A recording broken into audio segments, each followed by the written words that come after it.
Hi kindergartners, it's Miss C, here to do some writing with you. So remember that last week we were working on writing our Cinderella folk tales. We're going to continue that this week. And before we get started, I just want to make sure that we review a little bit about folk tales before we get started to remind ourselves what we were working on. So remember that a folk tale is a kind of fiction writing that we can do.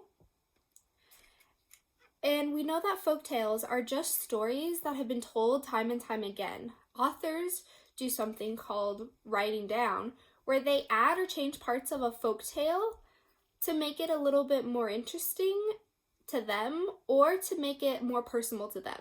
We're writing our own Cinderella stories, which means we're kind of following the plot line and the aspects of a Cinderella story. Last week, we worked on developing our main character, villain, an event, as well as a fairy godmother. Remember that the other parts were the lost things, a solution, and a happy ending. Those are the things that we're going to continue working on this week. I'm going to review the story that your teachers have been working on collaboratively as they write their own Cinderella folktale. Remember that our main character for the teacher's story is an octopus named Octorella. We named that they were goofy and often fell in the yellow. A villain in our story was the sassy starfish, who often said red words or did red things. The event that our main character wanted to attend was a music concert hosted by a school of fish. But remember that our villain, the sassy starfish, told our Octorella that they couldn't go because they didn't have a crown. We then worked on the fairy godmother, who was the shark who gave Octorella a crown so they would be able to go to the music concert. The part that I'm going to be working on today ties back into this event page.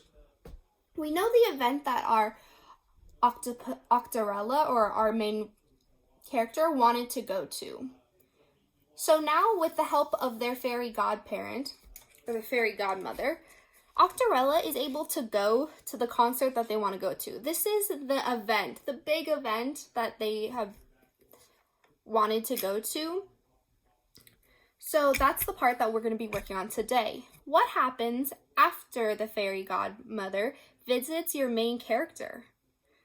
What event do they get to go to now?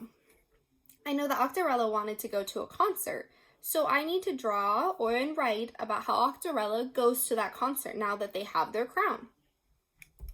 I've done that here, and my words say, with their new sparkly crown, Octorella went to the concert. I put an exclamation point to show that they're really excited to go.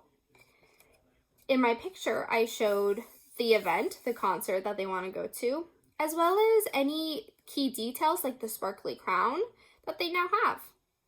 Now it's your turn, scholars. What is the main event that your main character is able to go to now that they've had a visit from their fairy godmother? We're excited to hear more about your story as it unfolds. As always, if you need any help, feel free to reach out to your teachers. We're excited to read the next part of your story.